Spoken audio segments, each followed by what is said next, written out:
I think Everybody Loves the Sunshine is probably the quintessential summer record. Like, you cannot be in a bad mood when you hear that synth. If you're in a bad mood when you hear Everybody Loves the Sunshine, you might need to go see the lady.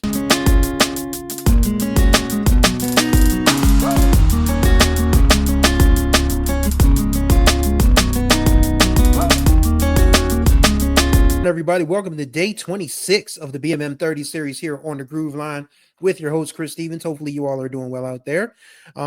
Today again is day number 26. If you're not familiar, the BMM 30 series means June is Black Music Month. So for every day this month, 30 of them, we're about 90% of the way through. Not quite 90% of the way through, but we're almost there. So every day this month, there's been an episode about an artist, a band, a musician, a producer, a songwriter, a genre, an album, a song, a sound, a region. We've had it all covered for you this month. So you guys can go back, check out some old episodes. There's plenty to check out. Be sure to subscribe, tap the notification bell so you'll be notified of all the new content that drops on this channel. And don't forget to like and comment on these videos, because the more eyes and ears get on this channel, it's because people are, sent here by the algorithm. And we all know the algorithm. Algorithm. It's one of those funny internet things. You had to be online, chronically online to get it. But the algorithm grows when more comments and likes are seen on videos. Just is what it is. So would love to know what you guys think about the series so far. I don't know what I'm going to do for an encore. I know I'm probably going to take a few days off because I do want to talk about something going on in modern music that is absolutely going to be dangerous to creatives in the near future, but we'll get there when we get there. But I want to talk about a creative gentleman we just lost earlier this year, and just talk about how massive his influence was back when he was in his prime, even when he was out of his prime, and even now that he is no longer with us. I'm talking about the legendary Mr. Roy Ayers. And I just don't know where to start with his level of, just his musicianship, man. Like, a vibraphonist, that ain't no easy gig. Like, I've literally watched the Roy Ayers Tiny Desk a few times, and he was in his 80s. He was still bing, bing, bing, bing. Like, I'm half his age and probably couldn't do a damn thing with a vibraphone that sounds like music. But Roy Ayers was still killing that thing right up until, he passed away earlier this year from an undisclosed illness at 84. So what makes Roy Ayers' career so special is that this is a dude who was coming along. I mean, his first jazz album came out in 1963. It was called West Coast Vibes. And this was on a local label. This was back when you had local record labels, like in regions, like Los Angeles had local labels, New York, Washington, D.C., Chicago, Illinois, Atlanta, Georgia, Detroit, Michigan. Yes, there was something other than Motown in Detroit. Philly had a couple local labels, Philly Groove and Cameo Parkway. And of course, Kenny Gamble and Leon Huff had Gamble Records and Neptune Records before they went national with Philadelphia International. But yeah, this was back when you could sign with a local record company and put out a record. I don't think you can do that anymore. And honestly, with the advent of the internet, you probably don't need to. Because, I mean, a lot of the paperwork, if you're doing your own music, I mean, granted, if you're sampling people's stuff, then yeah, you'll probably need a record label or somebody to help you with your clearances. But if you're doing your own music, you can pretty much put your own music out online at will. But he had a couple of early, late 60s sounding jazz records that were in tune with the times. But by the time 1970 rolls around, he does something different. He leaves Columbia Records, goes to Polydor, and the Roy Ayers Quartet becomes Roy Ayers Ubiquity. And the reason for that is because Roy said being in a state of ubiquity means you're everywhere at all times, everywhere and anywhere at all times. So he just called it in the group Roy Ayers Ubiquity. And a lot of the early Roy Ayers Ubiquity stuff is definitely jazz funk. Make no mistake about it. The Red, Black, and Green album has a great cover of The Temps' Papa Was a Rolling Stone. My favorite from that early Roy Ayers Ubiquity era is Changing Up the Groove. He was in his cover bag on that one. There's a version of Stevie's Don't You Worry About a Thing. There's even the MASH theme song, because MASH had just started to become a popular television series when this album came out. Changing Up the Groove came out in the second half of 1974. So you figure MASH starts in 1972, and you figure by that time, by 74, people had gotten on board with the idea of a Korean War drama. In fact, it lasted 11 years, for crying out loud. And the Korean War only lasted about, what, 3-4 years tops? So that's how people felt about nostalgia back then. You know, you had Happy Days that was out at the time, and Happy Days was absolutely set in the 50s. I think it's kind of awkward that a lot of America was excited about the 1950s from a cultural perspective when it comes to television and different things, because Black people, we didn't get to exist like that in the 50s. Just saying. But anyway, back to Roy Ayers. Changing Up the Groove is a fun record. Like I said, it has a Stevie cover, Don't You Worry About a Thing. It has the MASH theme song, and it has a version of Roberta Flack's Feel Like Making Love. So Roy had really sort of established himself as a jazz fusion specialist. And he really turned it up in 73 when he did the soundtrack to a movie called Coffee, which the world by and large was introduced to one of the finest women that ever walked this planet, from Denver, Colorado, by way of Winston-Salem, North Carolina, named Pamela Suzette Greer. So, that was Pam's first real leading role, and Roy Ayers is the soundtrack for Coffee. Like, he is tied to that movie and Pam's star rising forever. Like, we ain't even talking about the late 70s when he really got into a groove, no pun intended. Of course, there's Everybody Loves the Sunshine. We all know about that record because Mary J. Blige sampled it for My Life. My life, my life, my life, my life in the sunshine. It is one of the, I don't know where you put it, but I would have to say it's one of the top 3 summer records ever recorded. It might even be the top summer record ever recorded. I mean, yes, we have Summer Madness by Kool and the Gang. We have the sample of that, Summertime, by Will Smith and DJ Jazzy Jeff.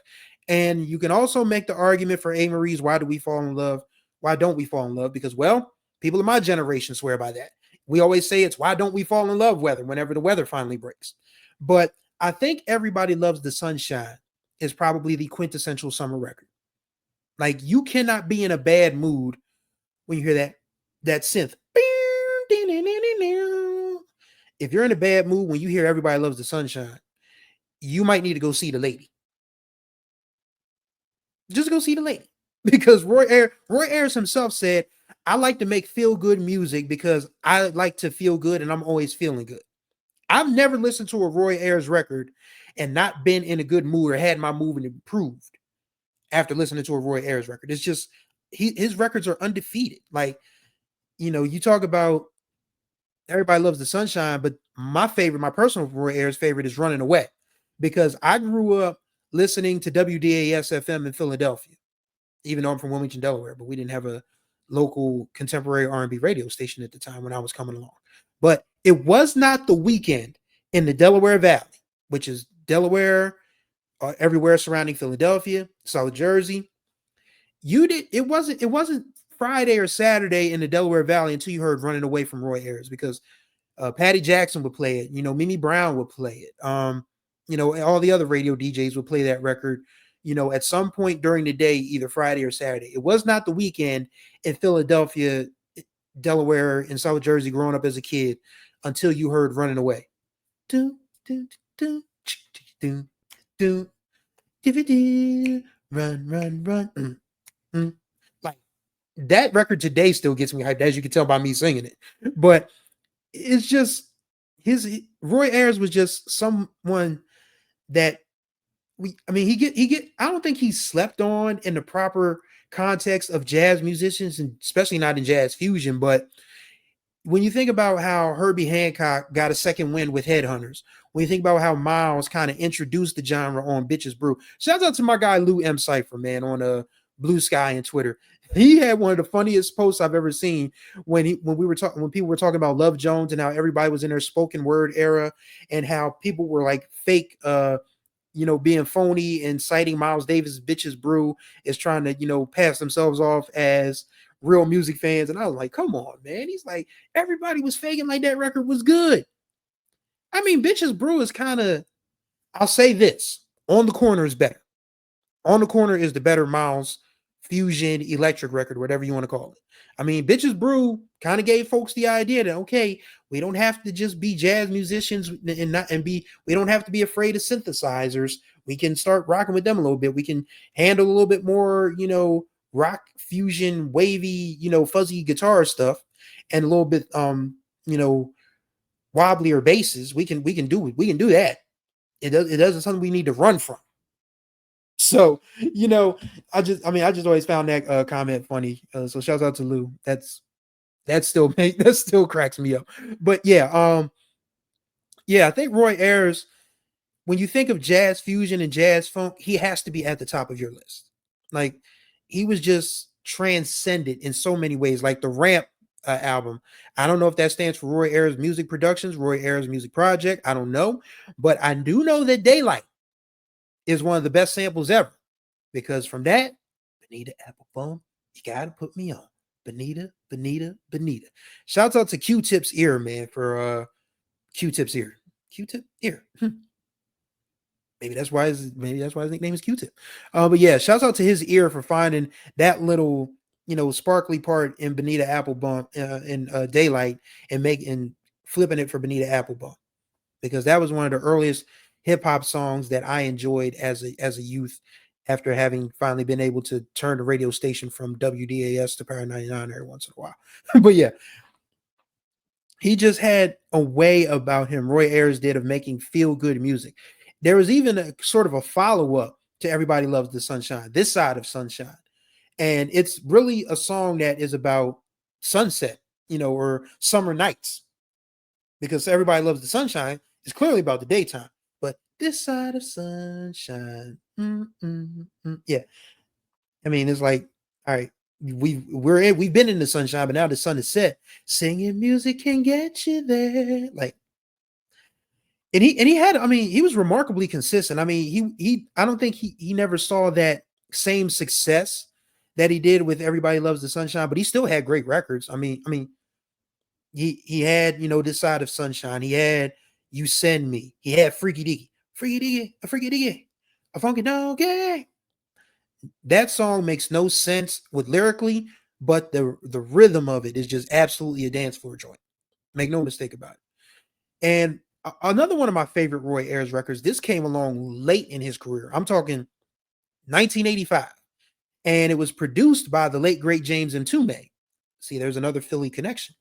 And the title of the album is called You Might Be Surprised, but my song on there is Programmed for Love. Like, it's a jazz funk version of Computer Love.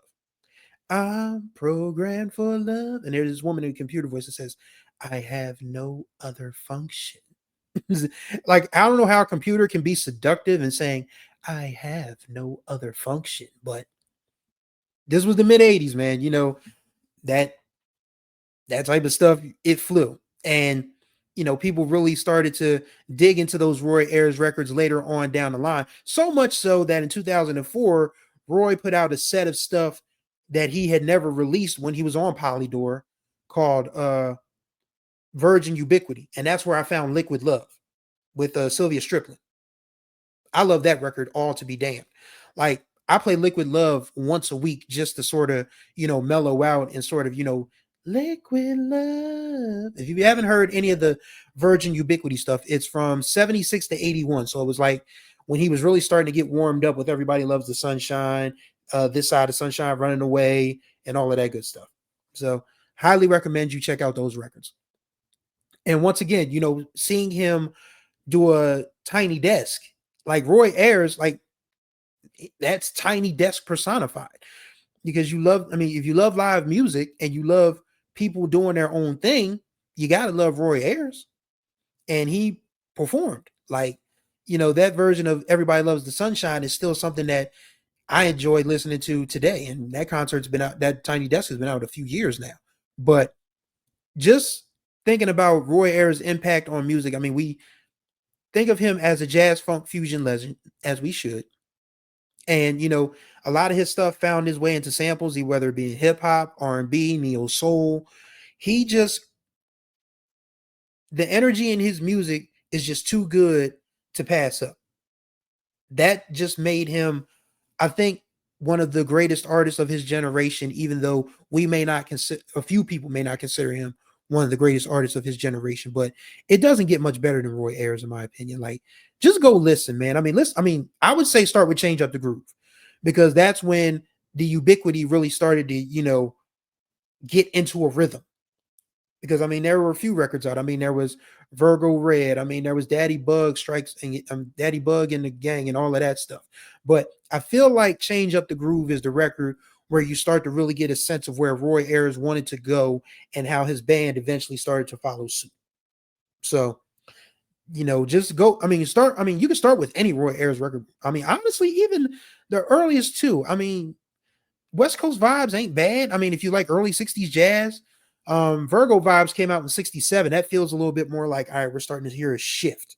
But when it gets to when he goes from the Roy Ayers Quartet to Roy Ayers Ubiquity, when he moves from Columbia Records to Polydor, that's when the jazz funk fusion era of Roy Ayers really begins in 1970, 1971, somewhere in that area. You listen to those records and then you run into, Everybody Loves the Sunshine and Running Away and This Side of Sunshine and You Send Me. It's a fun trip. Roy Ayers' discography is a fun trip. Like, you can't find yourself in a bad mood. You can't be mad. You can't be angry. You can be mellowed out. You can be chill. You can be happy. You can have a smile on your face. And I think, for him saying that and for him saying that's the kind of music he wanted to create, only thing you can say to that, quite honestly, is job well done. I'm looking forward to, digging deeper into Roy Ayers' catalog and would love to do a deeper episode about it. But I just wanted to, make this a part of the BMM 30 because people may not know about Roy Ayers. I mean, not everybody gets a chance to really study and research music like that. But I'm telling you now, if you're new to this channel and you're new to black music and you're new to jazz funk and jazz fusion, you owe yourself a listen to Roy Ayers. It's really that simple. And I don't think you'll be disappointed.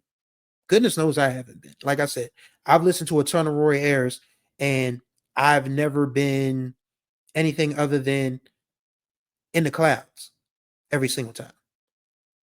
And Roy Ayers is in the clouds right now. Hopefully he is enjoying, the other side, the other side of sunshine, if you will.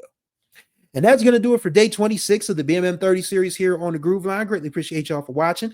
Once again, contact information will be in the description below. Don't forget to like and comment on these videos so the algorithm can pop. And I do talk back. We have good conversations in the comments. And don't forget to subscribe and tap the notification bell so you're notified of all the new content that drops on this channel.